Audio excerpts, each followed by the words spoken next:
نحمده ونصلي على رسوله الكريم اما بعد بسم اللہ الرحمن الرحیم قال النبی صلی اللہ علیہ وسلم لو كان بعدی نبی لکان عمر او کما قال النبی صلی اللہ علیہ وسلم۔ حضرت عمر رضی اللہ تعالیٰ عنہ کی زندگی میں سے کچھ متفرق واقعات آج ہم بیان کریں گے، اپنے ایمان کو تازہ کرنے کے لیے اور اس لیے کہ ان کی زندگی کے ان ایمان افروز واقعات کو سن کر ہمارے دل کے اندر جذبہ پیدا ہو کہ ہم بھی ایسی زندگی گزارنے کی کوشش کریں جو ان کی زندگیوں کے قریب ترین زندگی ہو، جو دنیا و آخرت کو کامیاب بنانے والی، اللہ کے ہاں بلند مراتب اور مقامات عطا کرنے والی ہو۔ کیونکہ محرم الحرام کا مہینہ وہ عظیم مہینہ ہے کہ جس کو نبی کریم صلی اللہ علیہ وسلم نے تشریفاً اس کی شرافت اور عظمت کو ظاہر فرمانے کے لیے شہر اللہ قرار دیا، اللہ کا مہینہ۔ جیسے بیت اللہ شریف کو کہا جاتا ہے بیت اللہ، اللہ کا گھر، اور کعبۃ اللہ، اللہ کا کعبہ۔ اسی طرح حضرت صالح علیہ السلام کی اونٹنی کے لیے لفظ استعمال کیا جاتا ہے ناقۃ اللہ، اللہ کی اونٹنی، اور وہ اونٹنی تو حضرت صالح علیہ السلام کی تھی، لیکن اسے ناقۃ اللہ کہا جاتا تھا تشریفاً، اس کی عظمت، اس کی بڑھائی، اس کی شرافت کو بیان کرنے کے لیے۔ تو محرم الحرام کے مہینے کو ایک حدیث میں شہر اللہ کہا گیا، اللہ کا مہینہ، اس کی عظمت بیان کرنے کے لیے۔ اس میں یوم عاشور ہے، اسی دن میں کائنات کا آغاز ہوا اور اسی دن میں کائنات کا اختتام ہو جائے گا۔ شیخ عبد القادر جیلانی رحمہ اللہ نور اللہ مرقدہ فرمایا کرتے تھے کہ یوم عاشور کائنات کا مبدا اور کائنات کا منتہا ہے، اسی میں کائنات کا آغاز ہوا اور اسی میں قیامت واقع ہوگی اور کائنات کا اختتام ہو جائے گا۔ اس مہینے میں حضرت عمر فاروق رضی اللہ تعالیٰ عنہ کی شہادت ہوئی۔ یکم محرم الحرام کو، 27 ذی الحجہ کو زخمی ہوئے اور یکم محرم الحرام کو ان کا انتقال ہوا اور تدفین عمل میں آئی۔ اور اسی مہینے کی 10 تاریخ کو اس امت کے ایک عظیم سپوت نبی کریم صلی اللہ علیہ وسلم کے نواسے حضرت حسین رضی اللہ تعالیٰ عنہ کی شہادت ہوئی۔ تو یہ مہینہ دو عظیم شہادتوں کو اپنے اندر سموئے ہوئے ہے۔ آج انشاءاللہ العزیز حضرت عمر فاروق رضی اللہ تعالیٰ عنہ کی زندگی کے کچھ ایسے واقعات جن کو سن کر ہمارے اندر ایمان کا جذبہ پیدا ہو، جن کو سن کر ہمارے اندر اعمال صالحہ پیدا کرنے کا جذبہ پیدا ہو۔ چند متفرق واقعات، مثال کے طور پہ حضرت عمر فاروق رضی اللہ تعالیٰ عنہ ایک مرتبہ گشت فرما رہے تھے، مشہور واقعہ ہے، زبان زد عام ہے۔ جنگل کی طرف چلے گئے تو دیکھا کہ کوئی خیمہ لگا ہوا ہے اور وہاں پر کوئی مسافر ہے۔ ان کے پاس گئے اور جا کر ان سے کہا کہ کیا معاملہ ہے، آپ لوگ یہاں کیسے ٹھہرے ہوئے ہو؟ انہوں نے بتایا کہ ہم مسافر ہیں اور جنگل میں ہمیں رات ہو گئی اور اتفاق سے میری بیوی کے ہاں بچے کی ولادت کا وقت ہے، تو خیمے سے کراہنے کی، رونے کی آواز آ رہی تھی۔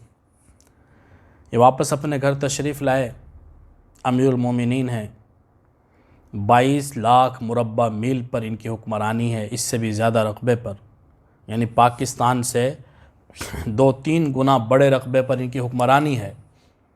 وہ زمانہ ہے کہ کیسر و کسریٰ کی حکومتیں اپنے ایوانوں میں بیٹھی ہوئی کانپ رہی ہیں، اور وہ حرکت کرتے ہیں تو کیسر و کسریٰ کے درباروں میں زلزلہ بپا ہو جاتا ہے۔ ان کا رعب ہزاروں میل دور تک محسوس کیا جا رہا ہے۔ ایک یہودی نے حضرت عمر فاروق رضی اللہ تعالیٰ عنہ کی جب حالات سنے۔ مشہور و معروف تھے، قرب و جوار میں اور دور دراز علاقوں میں دہشت پھیلی ہوئی تھی۔ تو وہ یہودی ملاقات کے لیے آیا کہ میں دیکھوں تو صحیح کہ حضرت عمر کی زندگی کیسی ہے، ان کا دربار کیسا ہے، ان کا اٹھنا بیٹھنا کیسا ہے۔ یہ ملاقات کے لیے آئے، مدینہ منورہ میں پہنچے، کسی سے پتہ کیا کہ حضرت عمر کہاں ہیں، تمہارے امیر کہاں ہیں؟ تو کسی نے بتایا کہ وہ تو جنگل کی طرف گئے ہیں۔ وہ تلاش کرتے ہوئے جنگل کی طرف چلا گیا۔ اب جنگل میں ادھر ادھر دیکھا، کہیں نظر نہیں پڑی۔ ایک چرواہے سے پوچھا کہ میں امیر المومنین عمر بن خطاب سے ملاقات کے لیے آیا ہوں، لیکن مجھے نظر نہیں آ رہے، کس طرف کو گئے ہیں؟ تو انہوں نے اشارہ کیا کہ وہ سوئے ہوئے ایک درخت کے نیچے، وہ سوئے ہوئے۔ جب انہوں نے دیکھا کہ ایک درخت ہے، سایہ بھی اس کا ٹھیک نہیں ہے، چھن چھن کے اس میں سے دھوپ آ رہی ہے، اس درخت کے نیچے اینٹ کا پتھر کا تکیہ لگا کے آرام سے سوئے ہوئے۔ اس یہودی کے جسم پر لرزہ طاری ہو گیا، کپ کپی چھوٹ گئی، اور اس نے ایک ایسا جملہ کہا جو آب زر سے لکھنے کے قابل ہے۔ کہنے لگا کہ اے عمر عدلتا و نمتا، کہ عمر تو نے انصاف کیا اور تو آرام سے سو گیا۔ اگر تو انصاف نہ کرتا تو تجھے یہ میٹھی نیند، آرام اور سکون کی نیند دستیاب نہ ہوتی۔ یہ اتنا بڑا تاریخی جملہ ہے جو آب زر سے لکھنا چاہیے، سونے کے پانی سے۔ کہا کہ عدلتا و نمتا، تو نے عدل کیا، انصاف کیا اور تو آرام سے سو گیا، کیونکہ جو انسان عادل نہیں ہے وہ محفوظ نہیں ہے۔ جو انصاف نہیں کر سکتا، وقت کا حکمران ہو اور لوگ اس کے ظلم زدہ ہوں، انصاف فراہم اس نے نہ کیا ہو، تو وہ اس طرح اطمینان سے اکیلے چل پھر نہیں سکتا اپنی مملکت میں۔ کہیں سے بھی کوئی ڈسا ہوا آدمی، کوئی ظلم سا ہوا آدمی اس کے اوپر حملہ کر دے گا۔ اس نے کہا عدلتا و نمتا، تو نے عدل کیا اور تو آرام سے سو۔ ایک طرف تو یہ حال کہ ایسا روب کہ جب یہودی کو پتہ چلا کہ وہ عمر درخت کے نیچے لیٹے ہوئے سوئے ہوئے آرام سے، تو اس کے جسم کے اوپر لرزہ طاری ہوگا، کپ کپی چھوٹ گئی۔ اور دوسری طرف عاجزی انکساری کا یہ عالم کہ ایک پردیسی جوڑے کے لیے اپنے گھر تشریف لائے، اپنی بیوی ام کلثوم، ان سے کہا کہ ام کلثوم تم یہاں لیٹی ہوئی ہو، آرام کر رہی ہو، اور جنگل میں جنت لٹ رہی ہے۔ کہنے لگی کہ کیا معاملہ ہے، کیا ماجرا ہے؟ کہا ایک پردیسی اجنبی جوڑا ہے، جنگل میں ہے، اور اس کی بیوی کو درد ذی ہے، ولادت کا وقت ہے، تم چلو اور ان کی جا کر مدد کرو۔ وہ گئیں، وہ بھی آخر حضرت عمر کی بیوی تھیں۔ آج کے زمانے کی بات ہوتی، آج کا کوئی آدمی ہوتا اور وہ بیچارہ، اس کے دل میں اگر خدا ترسی پیدا ہو جاتی اور اپنی بیوی سے کہہ دیتا، وہ ہزار مشورے دیتی، میں ہی ملی ہوں اس کام کے لیے، کسی اسپتال میں بھیج دیتے، کسی اور سے کہہ دیا ہوتا، اپنی بہن سے کیوں نہیں کہہ دیا، اپنی فلاں رشتہ دار سے کیوں نہ کہہ دیا، میں ہی ملی ہوں اس کام کے لیے۔ ام کلثوم کہنے لگی کہ ہاں ہاں کیوں نہیں، اٹھی، ساتھ گئیں، اور اس عورت کو درد ذی تھا، اس کی خدمت کی، حتیٰ کہ بچے کی ولادت ہو گئی۔ جب بچہ پیدا ہوا تو ام کلثوم نے خیمے سے آواز لگائی، امیر المومنین اپنے دوست کو خوشخبری سنا دیں کہ اللہ تعالیٰ نے بیٹا عطا کیا ہے۔ خیمے کے اندر سے امیر المومنین کے لفظ کی آواز آنی تھی، وہ دیہاتی کانپنے لگا۔ یہ تو عمر ہیں، امیر المومنین حضرت عمر رضی اللہ تعالیٰ عنہ سے میں نے ایسی خدمت لی ہے۔ اس کے جسم پر کپ کپی طاری ہو گئی۔ تو حضرت عمر رضی اللہ تعالیٰ نے فرمایا کہ ڈرو نہیں، اور نہ صرف یہ کہ یہ خدمت کی، بلکہ اس کے لیے بیت المال سے، سرکاری خزانے سے وظیفہ بھی جاری کیا۔ کیسی للہیت تھی، کیسی فنائیت تھی، اور کیسا خوف خدا تھا۔ اور وہ مشہور واقعہ، گشت کرتے ہوئے جنگل میں چلے گئے، ایک طرف کو نکلے اور دیکھا کہ کچھ بچوں کے رونے کی آواز آ رہی ہے۔ وہاں قریب جا کے پوچھا کہ اتنی رات میں بچوں کو کیوں رلا رہی ہو، ان کو سلاتی کیوں نہیں؟ کہا کہ کیسے سلاؤں، بچے بھوک سے بلک رہے ہیں، بھوک سے رو رہے ہیں، تو ان کو کچھ کھلاتی پلاتی کیوں نہیں؟ کہا کچھ ہوگا تو کھلاؤں گی، ہنڈیا میں کیا چڑھایا ہوا ہے، کھانے پینے کو کچھ نہیں ہے۔ کہا ان کو بہلانے کے لیے پانی ہنڈیا میں رکھ دیا ہے کہ یہ بہل جائیں گے کہ کھانا پک رہا ہے، اور ایسے میں روتے روتے سو جائیں گے۔ کہا امیر المومنین کو کیوں نہیں بتاتی، عمر کو کیوں نہیں بتاتی جا کر؟ کہا کہ عمر کا اور میرا فیصلہ تو قیامت کے دن ہوگا، عمر کو تو میں قیامت کے دن پوچھوں گی کہ اس نے ہمارے حال کی خبر کیوں نہ لی۔ کہا کہ عمر کو کیا معلوم تمہارے اوپر کیا بیت رہی ہے، تم اس کے پاس جاتی، اس اپنے حال بتاتی۔ وہ عورت کہنے لگی وہ کس بات کا امیر ہے جس کو دربار میں جا کے بتانا پڑے کہ رعایا کا یہ حال ہے، اس کو خود ہمارے حال کی خبر ہونی چاہیے تھی۔ اور کہا کہ اس کا اور میرا فیصلہ تو روز قیامت کو ہوگا، آج میں اسے کچھ نہیں کہہ رہی۔ عمر رضی اللہ تعالیٰ عنہ کی آنکھوں میں آنسو آ گئے، وہاں سے اٹھے، بیت المال آئے، بوری کے اندر کھانے پینے کا سامان بھرا، آٹا لیا، پنیر لیا، دیگر ساز و سامان لیا، اور اپنے غلام اسلم سے کہا کہ اسے میری پیٹھ پر رکھ دو۔ وہ کہنے لگا کہ امیر المومنین میں ہوں نا اس کام کے لیے، خادم، غلام۔ کہا کہ نہیں، قیامت کے تم میرا بوجھ نہیں اٹھاؤ گے، قیامت کے دن مجھے اپنا بوجھ خود اٹھانا پڑے گا، میرے کمر کے اوپر اسے رکھو۔ اپنی کمر کے اوپر رکھوایا، لے کے خاتون کے پاس پہنچے، پھر خود آگ جلائی۔ عمر رضی اللہ تعالیٰ عنہ کو اللہ تعالیٰ نے لمبا قد کاٹ دیا تھا، لمبی لمبی مونچھیں، گھنی داڑھی، بڑا سر، گال، رخساروں پر گوشت کم، اور قد اتنا لمبا تھا کہ مجلس میں بیٹھے ہوئے ہوتے تھے تو ایسے لگتا تھا دور سے جیسے کھڑے ہوئے ہیں، اور جب کھڑے ہوتے تھے تو ایسے لگتا تھا جیسے سواری کے اوپر سوار ہے۔ اتنا طاقتور شخص، جسمانی طور پہ بھی، روحانی طور پہ بھی۔ عکاظ کے بازار میں زمانہ جاہلیت میں، ایمان لانے سے پہلے عکاظ کے بازار میں سالانہ پہلوانی کے مقابلے ہوا کرتے تھے۔ حضرت عمر رضی اللہ تعالیٰ عنہ نہ صرف یہ کہ ان مقابلوں میں شرکت کرتے تھے بلکہ ان مقابلوں میں ہمیشہ جیتتے تھے۔ لمبا تڑنگا آدمی اب چولہے کے اوپر جھکا ہوا ہے، اور گھنی داڑھی، اور اس کے اندر سے بھی اتنا دھواں تھا کہ اس گھنی داڑھی کے اندر سے بھی دھواں چھن چھن کے باہر کو آ رہا تھا، اور دھوئیں کی وجہ سے آنکھوں میں آنسو۔ کھانا تیار ہوا، غلام نے کہا کہ حضرت اب چلتے ہیں، اب تو کام ہو گیا۔ کہا کہ نہیں، میں نے ان بچوں کو روتے ہوئے دیکھا ہے، جب تک ان کو ہنستے ہوئے نہ دیکھ لوں یہاں سے نہیں جاؤں۔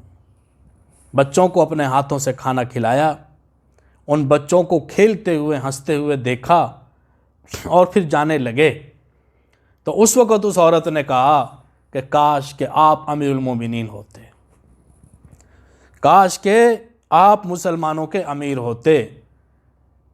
عمر کی جگہ آپ کو امیر المومنین ہونا چاہیے تھا، آپ کے اندر وہ صلاحیت ہے کہ آپ مسلمانوں کے امیر ہوتے۔ تب حضرت عمر نے بتایا کہ میں ہی مسلمانوں کا امیر ہوں اور مجھے معاف کر دیں، اور میرے لیے ایک رقعہ لکھ دیں معافی کا۔ رقعہ لکھوایا۔ کیسی عاجزی ہے، کیسی انکساری ہے۔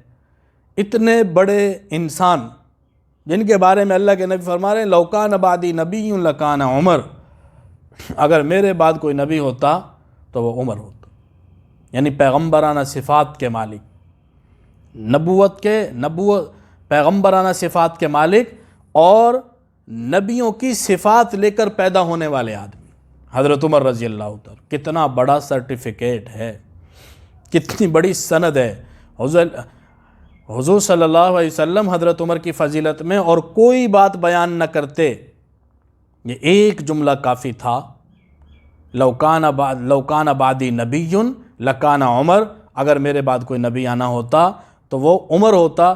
نبوت کا سلسلہ قیامت تک کے لیے ختم کر دیا گیا، اب کوئی نبی نہیں آئے گا، کوئی ذلی بروزی کوئی نبی نہیں، لیکن اگر آنا ہوتا بالفرض تو وہ حضرت عمر اس صلاحیت کے مالک انسان ہیں کہ میرے بعد ان کو پیغمبر بنایا جاتا۔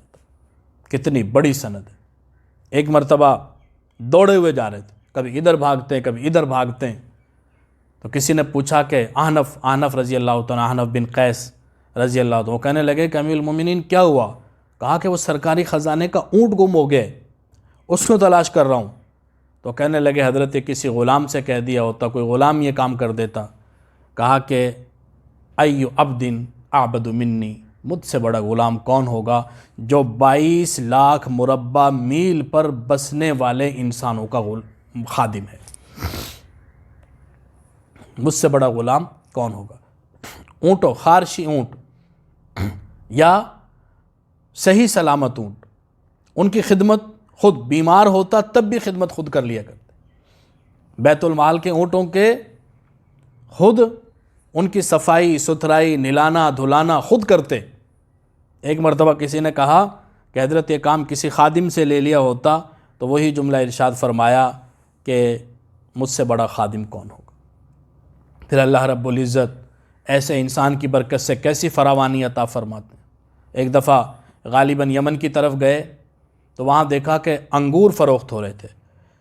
وہاں کے عامل سے، گورنر سے پوچھا کہ یہ پھل کہاں سے آتا ہے؟ کہ جی یہیں کی پیداوار ہے۔ اور یہاں کی پیداوار ہے تو پھر فروخت کیوں ہوتا ہے؟ یہ تو مفت ملنا چاہیے مسلمانوں کو۔ حکم دے دیا کہ سرکاری خزانے سے آئندہ سال تمام باغات کو خرید لیا جائے اور ہر گھر میں فی کس کے حساب سے انگور پہنچائے جائیں۔ فی کس کے اعتبار سے اگر 12 افراد ہیں مثال کے طور پہ 12 کلو انگور روزانہ اس کے گھر میں پہنچنا چاہیے۔ عمر رضی اللہ تعالیٰ عنہ نے حکم جاری فرما دیا۔ 1 سال بعد دوبارہ دورے پہ گئے تو دیکھا کہ ایک بکری کے سامنے انگوروں کا کریٹ رکھا ہوا ہے، انگوروں کی ٹوکری رکھی ہوئی ہے۔ تو کہنے لگے کہ یا باری تعالیٰ، تیرا فضل ہے، تیرا کرم ہے اور تیری شان ہے کہ میں نے تو انسانوں کے لیے کہا تھا لیکن تو اپنے جانوروں کو بھی کھلا رہا ہے۔ یعنی اتنا وافر مقدار میں انگور ہو گیا کہ گھروں میں انسان اس کو کھا نہیں سکتے تھے تو اپنی بکریوں کو، بھیڑوں کو، جانوروں کو کھلا دیا کرتے۔ یہ عمر فاروق رضی اللہ تعالی عنہ کے زمانہ خلافت کے وہ واقعات ہیں جو تاریخ نے اپنے دامن میں محفوظ کیے۔ تاریخ ہر بات کو محفوظ نہیں کرتی، تھوڑے کو محفوظ کرتی ہے، بہت زیادہ کو چھوڑ دیتی ہے، اس کے بس میں ہی نہیں۔ کسی ایک انسان کی بھی مکمل زندگی محفوظ نہیں کی جا سکتی۔ یہ تو نبی کریم صلی اللہ علیہ وسلم کا معجزہ ہے اور ان کے بعد صحابہ کی کرامت ہے کہ حضور کی زندگی کے تو تمام احوال، تمام زندگی محفوظ ہو گئی۔ اور صحابہ میں سے اکثر صحابہ کی یا جن صحابہ کا کوئی بہت بڑا کردار تھا ان کی اکثر زندگی کو محفوظ کرنے کی کوشش کی گئی۔ عمر رضی اللہ تعالیٰ عنہ عاجزی اور انکساری، للہیت، فنائیت اور نبی کریم صلی اللہ علیہ وسلم کے حکم پر مر مٹنا۔ ایک پرنالہ تھا، حضرت عباس رضی اللہ تعالیٰ عنہ کے گھر کا پرنالہ مسجد نبوی میں گرتا تھا۔ حضور علیہ السلام نے سارے گھر ختم کروا دیے تھے، حکم دے دیا تھا کہ سوائے ابوبکر صدیق کے گھر کے باقی سارے گھر ادھر کو ان کا کر دیا جائے۔ لیکن حضرت عباس رضی اللہ تعالیٰ عنہ کے گھر کا جو پرنالہ تھا وہ مسجد نبوی کی طرف گرتا تھا، پانی ادھر کو آتا تھا۔ عمر رضی اللہ تعالیٰ عنہ نے ایک دفعہ کیچڑ زیادہ ہو گئی، اس پرنالے کو اکھیڑ دیا۔ حضرت عباس رضی اللہ تعالیٰ عنہ آئے، انہوں نے دیکھا، کہنے لگے کہ عمر تمہیں معلوم ہے کہ یہ حضور صلی اللہ علیہ وسلم کے حکم سے لگا تھا؟ تمہیں معلوم ہے اس بات کا کہ یہ حضور صلی اللہ علیہ وسلم کے حکم سے لگایا گیا تھا؟ حضرت عمر رضی اللہ تعالیٰ عنہ رونے لگے اور کہا کہ اللہ کی قسم مجھے معلوم نہیں تھا، میری کمر پر سوار ہو جاؤ اور پھر اسے اسی جگہ پر لگاؤ۔ حضرت عباس نے کہا کوئی بات نہیں، میں لگوا لوں گا۔ کہتے نہیں، میری کمر کے اوپر سوار ہو جاؤ۔ اتنا اصرار کیا کہ جب تک حضرت عباس رضی اللہ تعالیٰ عنہ حضرت عمر کی کمر پہ چڑھ کے پرنالہ لگا کے فارغ نہیں ہو گئے، اس وقت تک مانے نہیں۔ یہ وقت کا امیر المومنین ہے، کتنا بڑا انسان ہے۔ اور عاجزی کیسی ہے کہ میری یہ بھی کہا جا سکتا تھا کہ چلو اسے دوبارہ لگوا دیتے ہیں، کسی خادم سے کہتے اللہ کے نبی نے حکم دیا اور میں نے اسے اکھڑوا دیا، کہتے میری کمر کے اوپر چڑھ جاؤ اور اسے دوبارہ وہیں پر لگاؤ، اور اپنی کمر کے اوپر سوار کروا کے پھر اس کو وہیں پر لگایا۔ ایک مرتبہ ممبر پر تشریف لائے اور کہنے لگے کہ لوگوں، ایک زمانہ ایسا تھا کہ میرے اوپر ایسا حال تھا کہ کھانے پینے کے لیے کچھ نہیں تھا تو میں لوگوں کے گھروں میں پانی لاتا تھا بھر کے، لوگوں کے گھروں میں پانی پہنچاتا تھا، اس کے بدلے میں وہ مجھے چند کھجوریں دیتے تھے اور میں وہ کھا کے اپنا گزارا کرتا۔ یہ کہا اور کہہ کے ممبر سے اتر گئے۔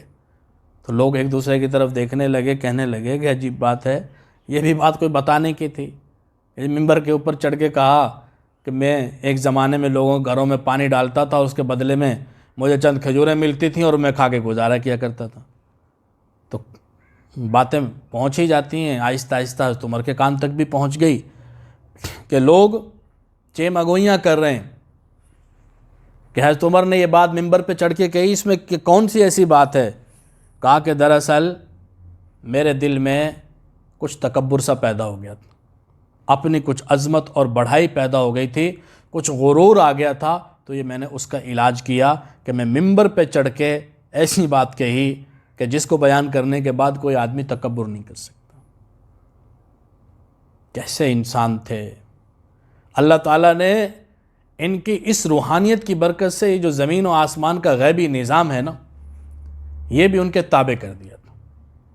تابع کرنے کا مطلب یہ نہیں کہ اللہ تعالیٰ ان کے ذریعے سے کائنات کا نظام چلوا رہے تھے، لیکن کرامتاً ایسے ایسے واقعات رونما ہوئے، سرزد ہوئے کہ اللہ تعالیٰ نے یہ بتا دیا کہ اللہ رب العزت کے ہاں ان کا کتنا مقام اور مرتبہ ہے۔ مسجد نبوی میں خطبہ دے رہے ہیں، حضرت ساریہ رضی اللہ تعالیٰ عنہ سینکڑوں میل دور اسلامی لشکر کو لے کے دشمن کے مقابلے میں گئے ہوئے ہیں، اور یہ جمعے کے خطبے کے عین دوران کہتے ہیں یا ساریۃ الجبل، او ساریہ پہاڑ کے پیچھے کی خبر لو۔ صحابہ بڑے پریشان، حضرت ساریہ تو یہاں ہے نہیں، وہ تو دشمن کے ساتھ مقابلے میں لڑنے کے لیے گئے، اور یہ حضرت ساریہ کو پکار رہے ہیں۔ تقریباً ٹھیک 1 مہینے بعد حضرت ساریہ رضی اللہ تعالی عنہ کے لشکر کا ایک آدمی فتح کی خوشخبری لے کر آیا۔ اس سے لوگوں نے پوچھا کہ تم لوگ تو وہاں تھے، اور حضرت عمر رضی اللہ تعالیٰ عنہ جمعے کے دن خطبے کے اندر یہاں پہ کہہ رہے تھے کہ یا ساریۃ الجبل۔ وہ کہنے لگے اللہ کی قسم ٹھیک 1 مہینہ پہلے جمعے کی نماز کے وقت ہمیں حضرت عمر کی آواز آئی، دشمن ہم گر گئے تھے اور ہم بے خبر تھے، اور دشمن پہاڑ کے پیچھے سے ہم پر حملہ آور ہونا چاہتا تھا کہ اتنے میں حضرت عمر کی آواز آئی یا ساریۃ الجبل۔ ساریہ وہ سپہ سالار تھے، پہاڑ کے پیچھے دیکھو، کہتے ہیں ہم نے پہاڑ کے پیچھے جا کر وہ دشمن ادھر سے حملہ کر رہا تھا، ہم نے اس کا دفاع کیا اور اللہ تعالیٰ نے ہمیں غلبہ عطا فرمایا۔ اب وہ اللہ تعالیٰ نے وہ سارے پردے جو بیچ میں تھے حضرت ساریہ اور مسجد نبوی کے درمیان جتنے پردے حائل تھے مادیت کے، وہ سارے اللہ تعالیٰ نے ہٹا دیے، براہ راست میدان جنگ حضرت عمر فاروق رضی اللہ عنہ کو دکھایا، اور حضرت عمر نے وہیں سے ہدایت دیا ساریۃ الجبل۔ ایک مرتبہ تشریف فرماتے کہ زلزلہ آ گیا، کوڑا تو ہاتھ میں ہر وقت ہوتا تھا، وہ کوڑا زور سے زمین کے اوپر مارا کہ کیا عمر تجھ پر انصاف نہیں کرتا کہ تو تھراتی ہے؟ اتنا کہنا تھا اور زلزلہ تھم گیا ایک لمحے کے اندر۔ ابھی شروع ہوا ہے، 1 سیکنڈ کے اندر درہ مارا ہے زمین کے اوپر، کیا عمر تیرے اوپر انصاف نہیں کرتا کہ تو تھراتی ہے؟ بس اتنا کہنا تھا اور زلزلہ ختم۔ پیوند لگے ہوتے تھے کپڑوں پر۔ حضرت حسن رضی اللہ عنہ فرماتے ہیں کہ میں نے ایک مرتبہ حضرت عمر کو جمعے کی نماز میں دیکھا، خطبہ دے رہے تھے، اور میں ان کے کپڑوں پر لگے ہوئے پیوند گن رہا تھا۔ 18 پیوند ان کے کپڑوں پر لگے ہوئے تھے، اور ہر پیوند کپڑے کا نہیں تھا، بعض پیوند چمڑے کے بھی تھے، یعنی کپڑے کو جوڑنے کے لیے کپڑا بھی دستیاب نہیں تھا، تو بعض جگہ پر چمڑے کے پیوند لگائے ہوئے تھے، اور بعض مرتبہ ایسا ہوتا کہ کسی سے ملاقات کے لیے دیر سے تشریف لاتے، یا مسجد میں جمعے کے لیے کسی نے پوچھا جی آپ اتنی تاخیر سے آئے ہیں؟ کہا میرے پاس ایک ہی سوٹ تھا، اس کو میں نے دھویا سکھایا تو اس میں تاخیر ہو گئی، اس وجہ سے دیر سے آیا ہوں۔ خلیفہ بننے کے بعد کچھ عرصے تک بیت المال سے، سرکاری مال سے کوئی کھانے پینے کی چیز، تنخواہ کچھ وصول نہیں کی، حتیٰ کہ گھر میں فاقے ہونے لگے۔ تب بڑے بڑے صحابہ کو بلایا اور کہا کہ میں خلافت کے کام کرتا ہوں تو اپنی دنیا داری کے کام نہیں کر سکتا، خلافت کے کام کو چھوڑ کے دنیا داری کے کام کروں گا تو یہ کام رہ جائے گا، اور اگر وہ نہیں کروں گا تو گھر میں فاقے ہو جائیں گے، میرے لیے کوئی روزینہ مقرر کرو، کوئی تنخواہ مقرر کرو۔ حضرت علی رضی اللہ تعالیٰ نے فرمایا کہ آپ صبح و شام کے 24 گھنٹے کے 2 درم لے لیا کریں، 2 درم، یعنی سالانہ 24 درم وہی لیتے رہے۔ جب بہت زیادہ فتوحات ہوئیں تو اس وقت حضرت عمر رضی اللہ تعالیٰ عنہ کی تنخواہ 500 درہم تھی سالانہ، 500 درہم۔ اور ازواج مطہرات حضور صلی اللہ علیہ وسلم کی جو بیویاں ہیں ان کو اس زمانے میں 12 ہزار درہم سالانہ ملتے تھے، خود کے 500 درہم، ازواج مطہرات کے 12 ہزار درہم۔ اور جب یہ وظائف مقرر کیے تو اسامہ بن زید بن حارثہ کا بیٹا، ان کا وظیفہ حضرت عبداللہ بن عمر کے وظیفے سے زیادہ رکھا۔ تو حضرت عبداللہ بن عمر نے تھوڑا اعتراض کیا کہ ابا جان، میں آپ کا بیٹا ہوں اور آپ نے مجھے تھوڑا وظیفہ دیا، اسامہ کا زیادہ وظیفہ رکھا، چلو کچھ بھی نہیں تو ان کے برابر رکھ لیتے۔ تو کیا بات ارشاد فرمایا کہ بیٹے، اسامہ کا باپ نبی کریم صلی اللہ علیہ وسلم کے نزدیک تیرے باپ سے، اور حضرت اسامہ خود تجھ سے نبی کریم صلی اللہ علیہ وسلم کو زیادہ عزیز تھے۔ اسامہ کا باپ زید حضور صلی اللہ علیہ وسلم کو تیرے باپ سے زیادہ عزیز تھا، اور خود حضرت اسامہ نبی کریم صلی اللہ علیہ وسلم کو تجھ سے زیادہ عزیز تھا، تو میں نبی کریم صلی اللہ علیہ وسلم کے عزیز پر اپنے عزیز کو ترجیح نہیں دے سکتا۔ جو حضور کے زیادہ پیارے تھے میں ان پر اپنے پیارے کو ترجیح نہیں دے سکتا، اس لیے ان کا وظیفہ میں نے زیادہ رکھا ہے۔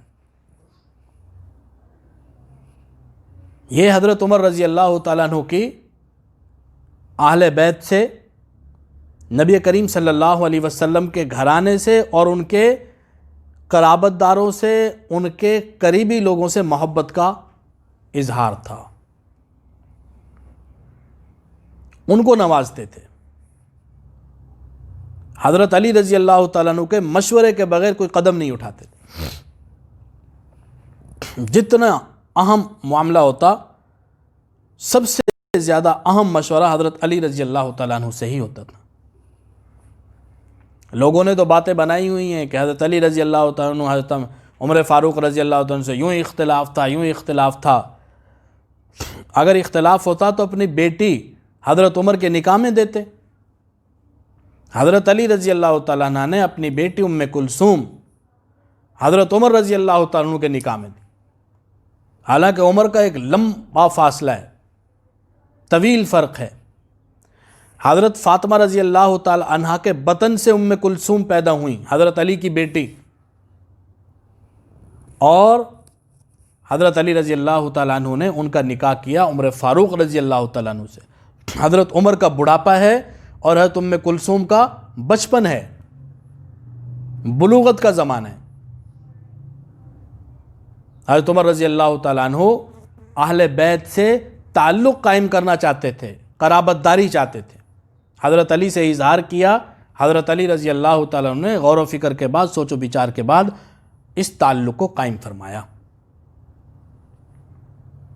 وہ جو فیصلہ کرتے تھے اس میں محض اللہ کی رضا کے کچھ نہیں ہوتا تھا۔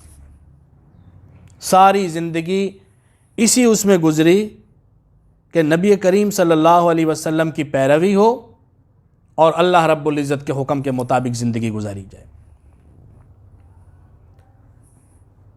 صحابہ فرماتے ہیں کہ جب حضرت عمر فاروق رضی اللہ تعالیٰ عنہ ایمان لائے، اس دن سے ہماری کامیابی کا جو سفر شروع ہوا، کہتے ہیں جب حضرت عمر مسلمان ہوئے ہمارا ہر قدم آگے کو بڑھتا تھا، اور جب حضرت عمر شہید ہوئے تو اس دن کے بعد سے ہمارا ہر قدم پیچھے کو ہٹ رہا ہے۔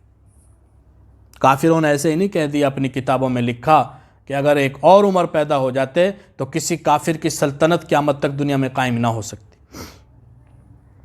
ایک اور عمر اگر دنیا میں پیدا ہو جاتی، حضور نے فرمایا آسمانوں پر فرشتے حضرت عمر رضی اللہ تعالیٰ عنہ کا وقار کرتے ہیں، اور زمین پہ شیطان حضرت عمر رضی اللہ تعالیٰ عنہ سے ڈرتے ہیں۔ جبلہ بن احم یمن کا بہت بڑا شہزادہ تھا، لینڈ لارڈ قسم کا آدمی تھا۔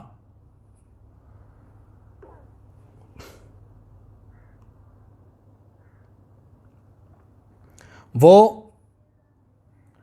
مدینہ منورہ آیا۔ جبلہ بن احم مسلمان ہو کر مدینہ منورہ آیا۔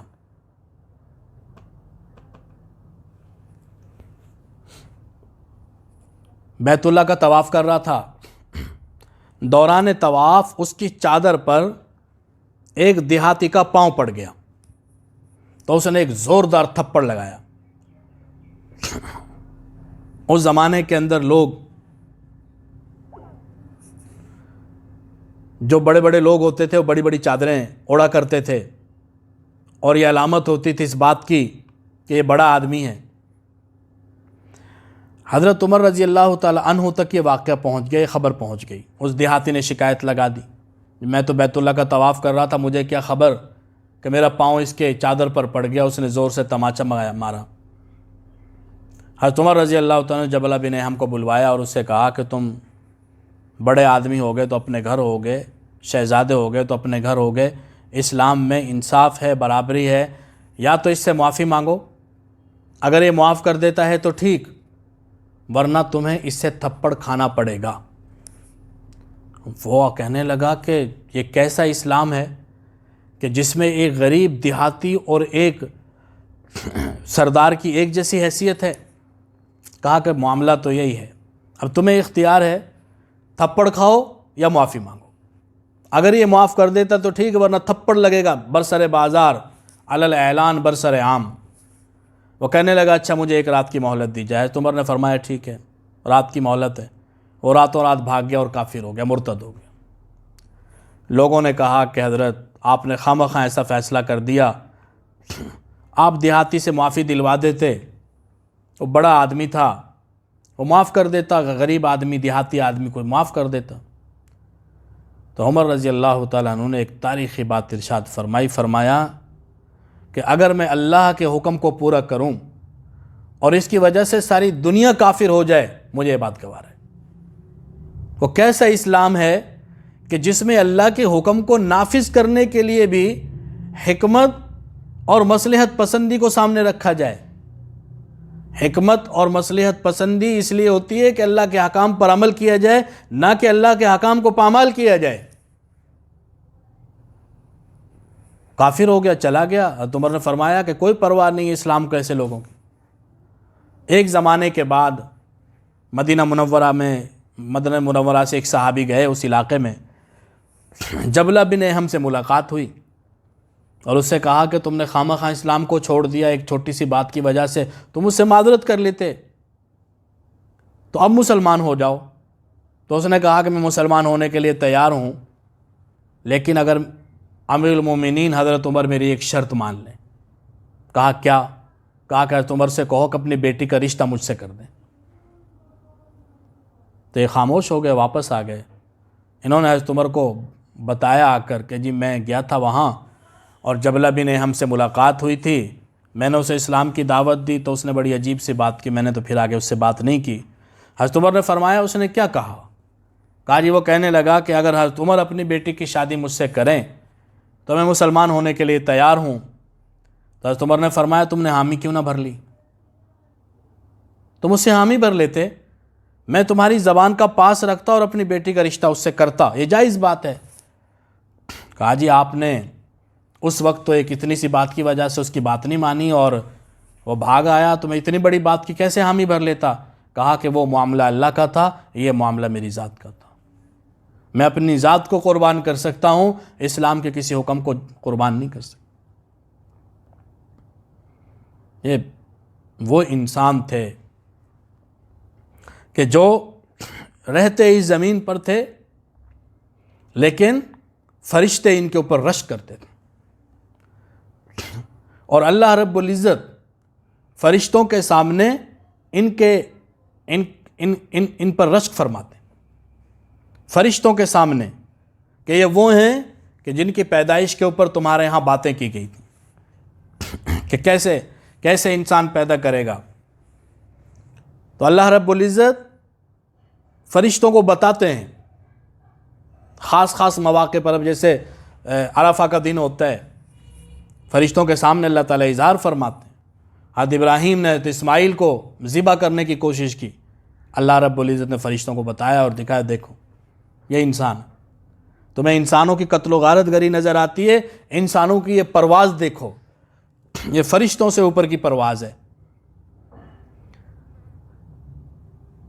حضرت عمر رضی اللہ تعالیٰ عنہ مدینہ منورہ میں ہیں، عمر بن عاص رضی اللہ تعالیٰ عنہ کا خط آتا ہے کہ جی ہم نے مصر فتح کر لیا، لیکن یہاں پر ایک عجیب رسم ہے، دریائے نیل رک گیا ہے، خشک ہو گیا ہے، اور یہاں رسم ہے کہ جب تک دریائے نیل میں ایک لڑکی کو بناؤ سنگھار کر کے دریا برد نہیں کیا جاتا، اس وقت تک یہ دریا دوبارہ چلتا نہیں ہے۔ یہ سالانہ ایک قربانی مانگتا ہے، ایک نوجوان خوبصورت لڑکی زیورات سے لدی پھدی، اس کو اس دریا کے اندر ڈالا جاتا ہے، تب یہ دریا چلتا ہے۔ حضرت عمر رضی اللہ تعالیٰ نے سختی سے منع کر دیا، خبردار ایسی رسم جاہلیت پر اگر عمل کیا۔ 2 خط لکھے، ایک حضرت عمر کے نام، ایک حضرت عمر بن عاص کے نام، اور ایک دریائے نیل کے نام۔ حضرت عمر بن عاص رضی اللہ تعالیٰ سے تو کہا کہ تمہیں اس رسم پر عمل کرنے کی قطعاً اجازت نہیں، اور دریائے نیل کے نام خط لکھا اور اس پہ لکھا کہ اے دریائے نیل، اگر تو اپنی مرضی سے چلتا ہے تو نہ چل، ہمیں تیری کوئی ضرورت نہیں ہے۔ اگر تو اپنی مرضی سے چلتا ہے تو مت چل، ہمیں تیری کوئی ضرورت نہیں ہے، اور اگر تو اللہ کی مرضی سے چلتا ہے، ہم اپنے اللہ سے کہتے ہیں وہ تجھے چلائے گا۔ یہ دریا کے اندر جا کے رکا ڈالا ہے، اب یہ رکا ڈالنے والا باہر نہیں نکلا کہ دریا کے اندر پانی چھلارے مارتا ہوا آ رہا تھا، اور وہ دن ہے اور آج کا دن ہے، دریائے نیل خشک نہیں ہوا ہے، دریائے نیل خشک نہیں۔ وہ ایک واقعہ بیچ میں رہ گیا، میں عرض کر رہا تھا کہ عمر فاروق رضی اللہ تعالیٰ کے کپڑوں پر پیوند لگے ہوتے تھے، اور بعض مرتبہ وہ پیوند اپنے ہاتھوں سے لگاتے تھے۔ تو ایک مرتبہ دھوپ میں گرمی کی شدت تھی، اپنی قمیض اتار کے اس کے اوپر پیوند لگا رہے تھے، گرمی اور پھر عرب کی گرمی، تو کمر کے اوپر دھوپ پڑی تو تکلیف ہوئی۔ لکھنے والوں نے لکھا ہے تاریخ میں کہ حضرت عمر رضی اللہ تعالیٰ نے غصے سے سورج کی طرف دیکھا، سورج کو گہن لگ گیا، سورج کی دھوپ، سورج کی روشنی ماند پڑ گئی۔ عمر رضی اللہ تعالیٰ کے جلال کو اور غصے کو سورج برداشت نہیں کر سکا۔ یہ کوئی قصے کہانیاں نہیں ہیں، یہ حقائق ہیں۔ ان لوگوں کو اللہ تعالیٰ نے اتنی روحانی طاقت دی تھی، ایسے کمالات عطا کیے تھے۔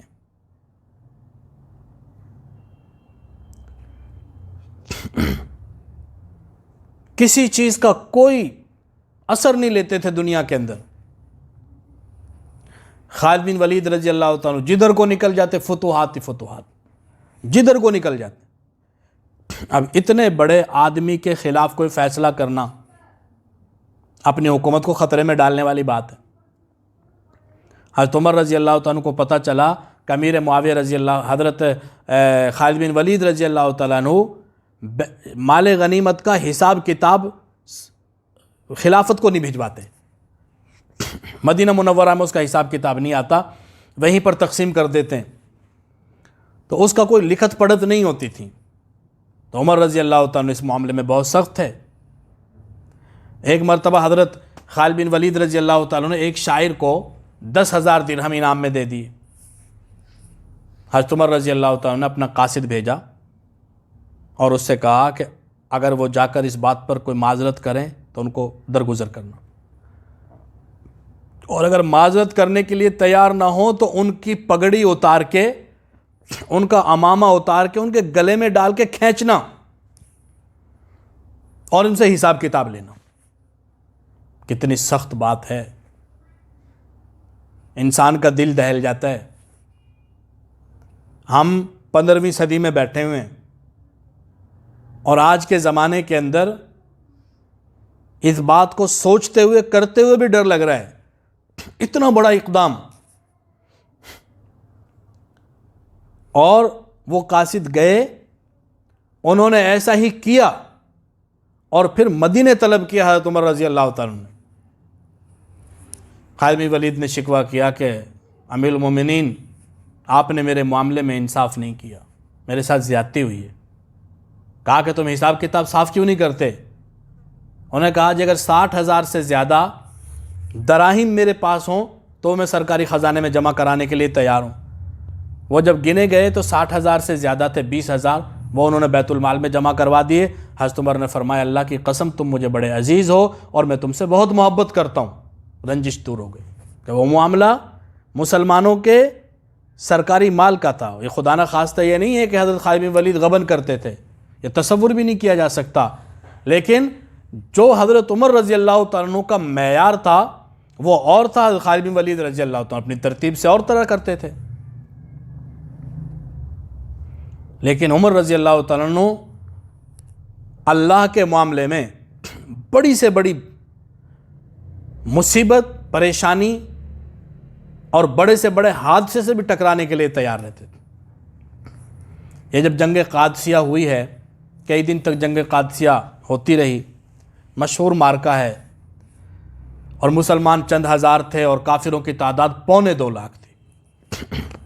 مسلمان بیچارے ٹوٹے پھوٹے ہتھیار، نہتے، کم اسلحہ، اور دوسری طرف دنیا کی ایک تربیت یافتہ فوج، ایرانیوں کی فوج، 2.25 لاکھ اور چند ہزار کا مقابلہ۔ عمر رضی اللہ تعالیٰ عنہ نے اجازت تو دے دی لڑنے کی اور جنگ ہو رہی تھی، لیکن بے چین رہتے تھے۔ روزانہ مدینہ منورہ سے باہر نکلتے، دوپہر تک انتظار کرتے کہ قاصد کوئی خبر لے کے آئے گا قادسیہ سے، کیا خبر لے کے آتا ہے، کیا چل رہا ہے میدان جنگ کے اندر۔ روزانہ جاتے جنگل کے اندر اور پھر دوپہر کے بعد واپس آتے۔ اسی طرح حسب معمول ایک دن دوپہر کے بعد واپسی کرنا چاہتے تھے کہ دور سے ایک شتربان نظر آیا، اونٹ پر سوار آدمی دوڑا ہوا آ رہا ہے۔ وہ قریب آیا، سلام کلام ہوا، وہ حضرت عمر کو نہیں پہچانتا تھا۔ اس زمانے میں کوئی میڈیا تو تھا نہیں، جو دیکھتا تھا تو پہچانتا تھا، جس نے دیکھا ہی نہ ہو وہ کیسے پہچانے گا۔ حضرت عمر رضی اللہ تعالیٰ عنہ سے پوچھا کہاں سے آ رہے ہو؟ کہتے جی میدان قادسیہ سے، جنگ قادسیہ سے۔ سناؤ کیا خبر ہے؟ کہا جی مسلمانوں کو اللہ تعالیٰ نے فتح عطا فرمائی۔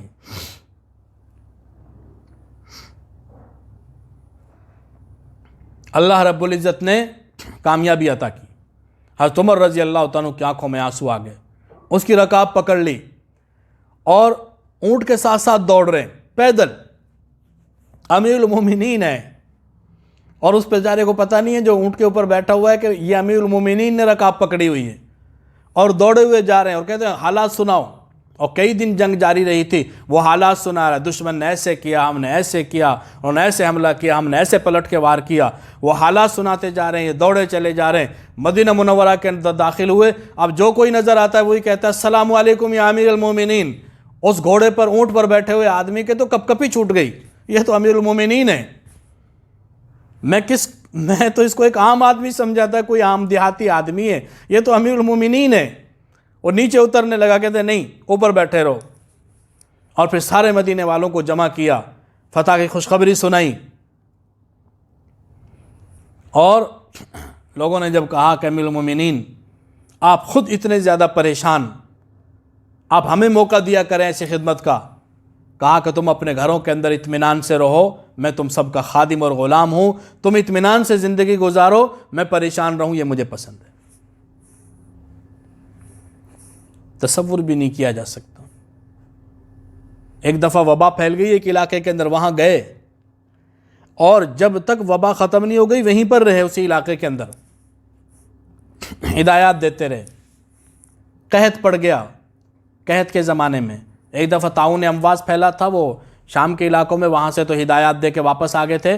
ایک دفعہ قحط پھیلا، قحط پڑا، تو قحط کے زمانے میں گھر گھر راشن پہنچانے کے لیے جب تک قحط ختم نہیں ہوگا اسی علاقے کے اندر رہے۔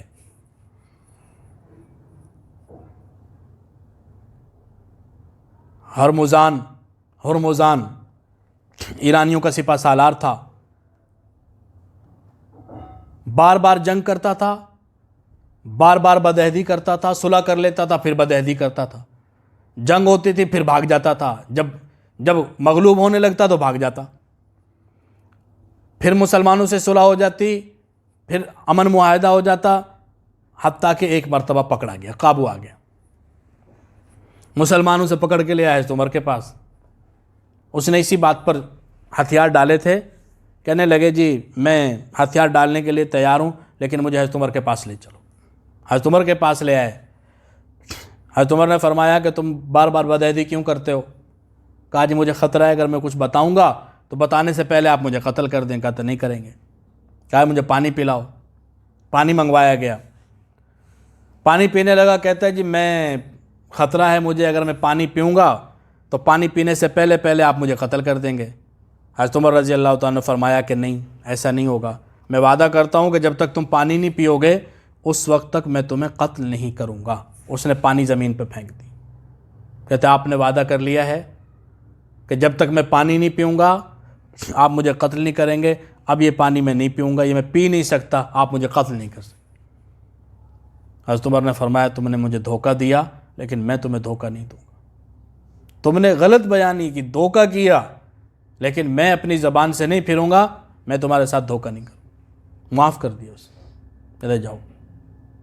وہ گیا پچھلے الٹے پاؤں، پیٹھ نہیں کی حضرت عمر کی طرف، الٹے پاؤں چلتے چلتے چلتے چلتے دور چلا گیا، دور سے پھر واپس آیا اور آ کر کلمہ پڑھا، مسلمان ہوا۔ کہا میں نے وہیں پر کلمہ اسی لیے نہیں پڑھا کوئی یہ کہے گا کہ ڈر کے کلمہ پڑھ لیا، مسلمان ہو۔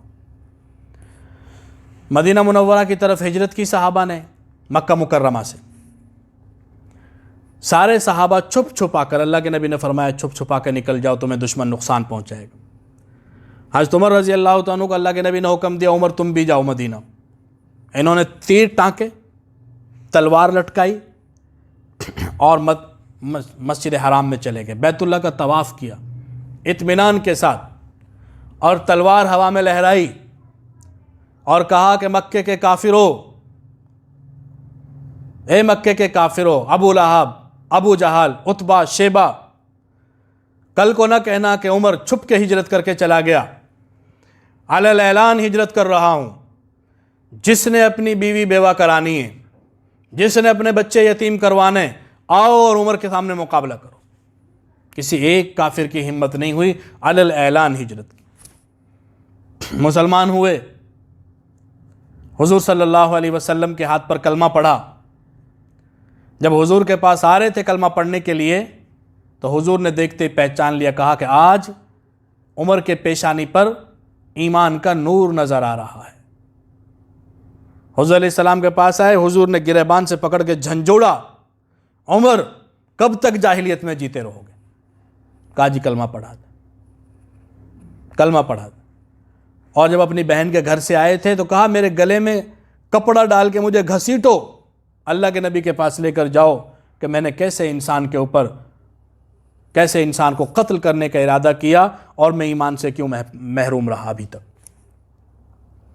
ایمان لائے، نماز کا وقت ہوا، حضور علیہ السلام نماز پڑھنے لگے، کہتے ہیں کیا ہے؟ کہا نماز ہے اللہ کی عبادت۔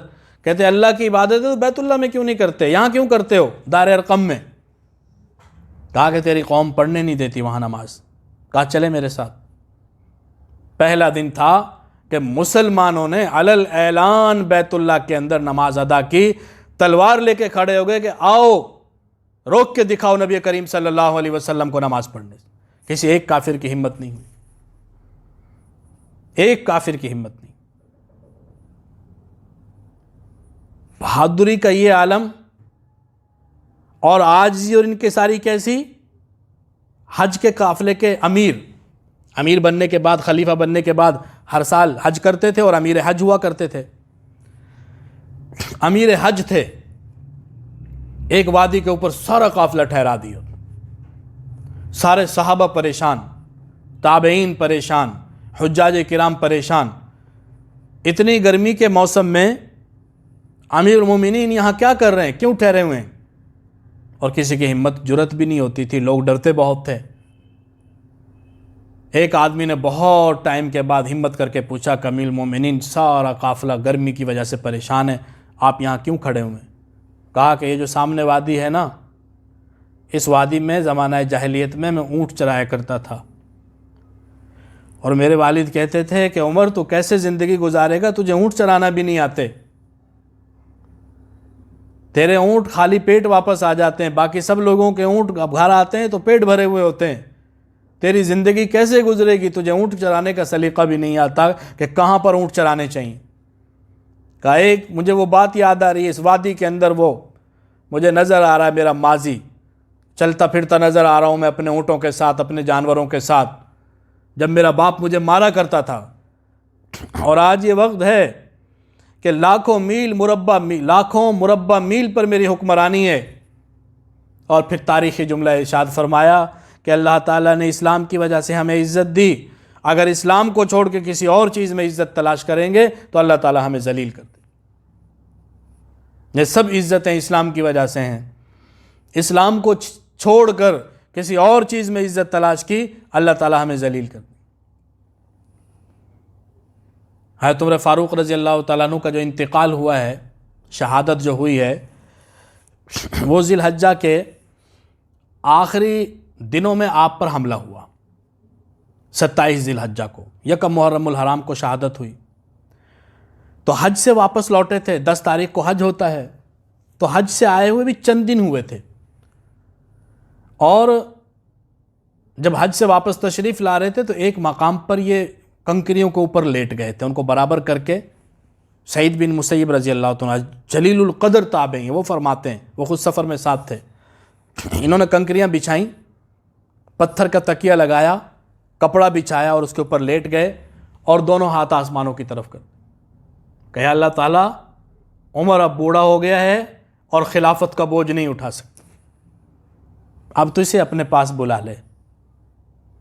چند دن کے بعد اللہ تعالیٰ نے اپنے پاس بلا لیا، چند دن کے بعد۔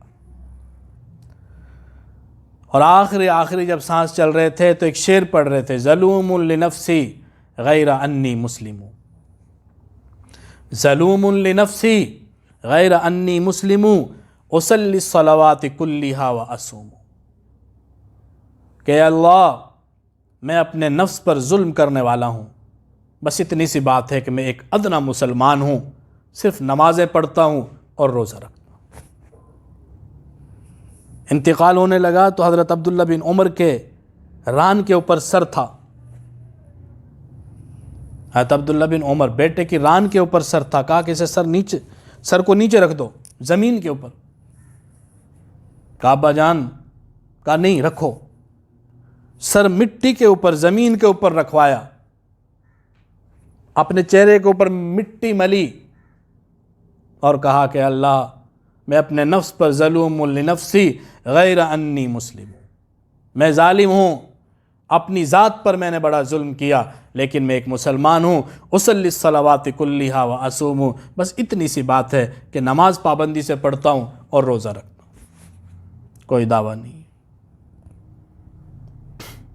ایک مرتبہ حضرت ابو موسیٰ اشعری سے کہنے لگے، ابو موسیٰ اگر اللہ تعالیٰ ہماری نیکیوں کا بدلہ نہ دے اور گناہوں پر نہ پکڑے اور برابر سرابر چھوٹ جائیں، نہ جنت ملے نہ جہنم، تو تمہیں یہ سودا کیسا لگتا ہے؟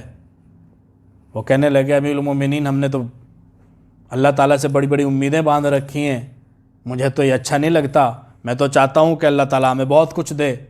کہا اللہ کی قسم میں اس سے زیادہ کچھ نہیں چاہتا، میں اس سے زیادہ کا اپنے آپ کو مستحق نہیں سمجھتا، اس سے زیادہ کچھ نہیں چاہتا، بس اتنا کافی ہے کہ اللہ تعالیٰ ہمارے گناہوں کا بھی بدلہ نہ دے اور نیکیوں کا بھی بدلہ نہ دے، بس برابر میں چھوٹ جائے۔ ہم کچھ نہ کر کے بھی اتنی بڑی بڑی امیدیں،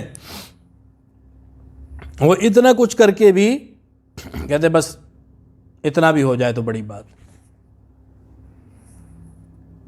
بیت المقدس فتح ہوا، کافروں نے شرط رکھ دی عیسائیوں نے کہ ہم اس وقت تک صلح نامہ نہیں لکھیں گے جب تک خود امیر المومنین صلح نامے پر دستخط نہیں کریں گے۔ حضرت ابو عبیدہ بن الجراح رضی اللہ تعالیٰ نے خبر بھجوائی مدینہ منورہ، امیر المومنین عیسائیوں کی یہ شرط ہے، کہا میں حاضر ہوتا ہوں، خود تشریف لے گئے۔ لیکن یہ سفر کیسا تھا؟ ایک غلام ساتھ ہے، سواری غلام، اور عجیب تماشا یہ کہ آدھے راستے غلام سفر کرتا تھا سواری پر، خود پیدل چلتے تھے، اور آدھا راستہ خود سوار ہوتے تھے، غلام پیدل چلتا تھا۔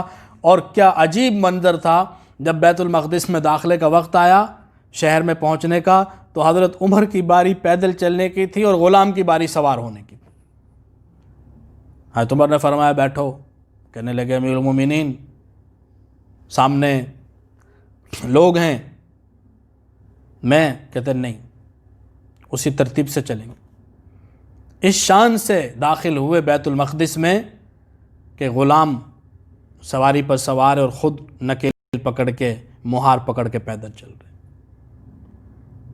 تو کہنے لگے، انہوں نے چابیاں پیش کر دی، کہنے لگے کہ اللہ کی قسم ہم نے اپنی کتابوں میں یہی کچھ پڑھا تھا اور یہی کچھ ہم دیکھنا چاہتے تھے کہ بیت المقدس کا جو فاتح ہوگا وہ اسی شان سے آئے گا۔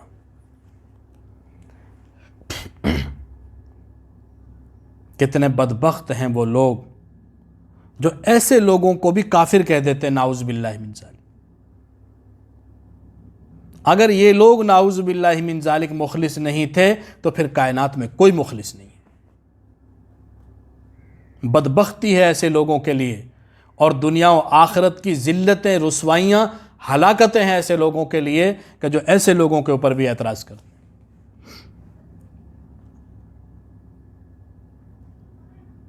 حضرت عمر رضی اللہ تعالیٰ عنہ ایک مرتبہ گزر رہے تھے مدینے میں کافروں کا داخلہ منع تھا، کافر نہیں آ سکتے تھے، لیکن ایک کافر ابو لولو فیروز، یہ مغیرہ بن شعبہ رضی اللہ تعالیٰ عنہ کا غلام تھا، اس کو حضرت عمر رضی اللہ تعالیٰ عنہ نے مغیرہ بن شعبہ کی خصوصی سفارش پر اجازت دی تھی مدینہ میں کام کرنے کے۔ بڑا ماہر آدمی تھا، نقاش بہت بڑا تھا، اور آہنگری، نقاشی، اس طرح کے 2-3 کام اسے آتے تھے، بڑا ماہر آدمی تھا۔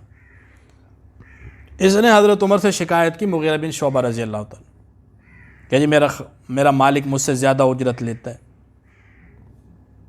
ترتیب یہ ہوتی تھی کہ غلام کام کرتے تھے، اس میں سے کچھ معاوضہ آقا کا ہوتا تھا، باقی غلام رکھ لیتا تھا۔ کہا کتنی اجرت لیتے ہیں؟ کہ جی روزانہ کے 2 درہم۔ کہ تم کام کیا کرتے ہو؟ اس نے کہا جی میں 3 کام کرتا ہوں۔ کہا پھر تو اجرت زیادہ نہیں ہے۔ تو اس کو اس بات پر بڑا غصہ آیا۔ پھر حضرت عمر نے کہا، یہ چکی بہت اچھی بناتا تھا۔ حضرت عمر نے اس سے کہا کہ میں نے سنا ہے کہ تم چکی بہت اچھی بناتے ہو، اور وہ ایسی ہوتی تھی چکی کہ وہ ہوا کی وجہ سے، ہوا کے اس پر چلتی تھی، زور پر چلانی نہیں پڑتی تھی، وہ ہوا سے چلتی تھی۔ حضرت عمر نے فرمایا میرے لیے بھی ایک چکی بنا دو۔ تو اس نے کہا کہ آپ کے لیے میں ایسی چکی بناؤں گا کہ مشرق اور مغرب تک اس کی آواز سنی جائے گی، مغرب اور مشرق تک اس کا چرچا ہوگا۔ حضرت عمر رضی اللہ تعالیٰ عنہ کی بصیرت کام کر چکی تھی، لوگوں سے کہا کہ اس آدمی نے مجھے قتل کی دھمکی دی ہے۔ تو لوگوں نے کہا پھر آپ اسے پکڑیں، کہتے نہیں ابھی قتل سرزد نہیں ہوا، کس جرم میں پکڑوں، کس جرم میں پکڑوں؟ اسلام یہ کہتا ہے کہ جب تک جرم ثابت نہ ہو جائے قید کرنا جائز نہیں۔ جرم کے ثابت ہونے کے بعد، یہ محض تفتیش کے نام پر جو گرفتار کر لیتے ہیں یہ ٹھیک نہیں ہے۔ خیر، حضرت عمر رضی اللہ عنہ نے بات نظر انداز کر دی۔ جانچ تو گئے تھے، پرکھ تو گئے تھے، بصیرت کام کر چکی تھی، لیکن چونکہ کوئی ثبوت نہیں تھا بھی، نظر انداز کر دیا۔ فجر کی نماز پڑھانے کے لیے کھڑے ہوئے، اس بدبخت مجوسی ابو لولو فیروز نے پہلی صف میں چادر اوڑھ کے کھڑا ہوا تھا، کسی کو کیا پتہ اندھیرے کے اندر کون ہے، خنجر پاس تھا، حضرت عمر رضی اللہ تعالیٰ عنہ کے اوپر قاتلانہ حملہ کیا، 6 وار کیے خنجر کے، 6 وار، اور ایک وار جو ہے وہ ناف سے نیچے بہت گہرا، حضرت عمر رضی اللہ تعالیٰ عنہ گر گئے۔ حضرت عبد الرحمن بن عوف رضی اللہ تعالیٰ عنہ نے آگے بڑھ کے نماز مکمل کی مختصر سی، اور یہ جب بھاگنے لگا تو تقریباً 6 آدمیوں کو اس نے اور شہید کر دیا، زخمی کر دیا، وہ بھی بعد میں زخموں کی تاب نہ لاتے ہوئے شہید ہو گئے۔ حضرت عمر رضی اللہ تعالیٰ عنہ کو جب حکیم نے، طبیب نے نبیذ شہد وغیرہ پلایا، دودھ وغیرہ، اور وہ زخم کے راستے باہر بہہ گیا، پھر ان کو یقین ہو گیا کہ اب میرے بچنے کے امکانات نہیں ہیں۔ پوچھا کہ کس نے مجھ پر حملہ کیا؟ کہا جب ابو لولو فیروز نے۔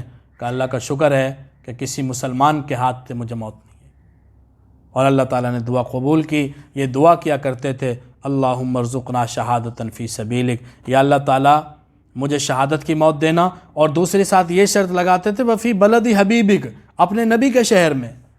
اب یہ دونوں باتیں پورا ہونا بظاہر ناممکن نظر آتا تھا، ناممکن اس لیے نظر آتا تھا اگر شہید ہونا ہے تو کہیں میدان جنگ میں جانا پڑے گا، اگر مدینے میں مرنا ہے تو پھر شہادت نہیں۔ اللہ نے دونوں ہی کام کروا دی۔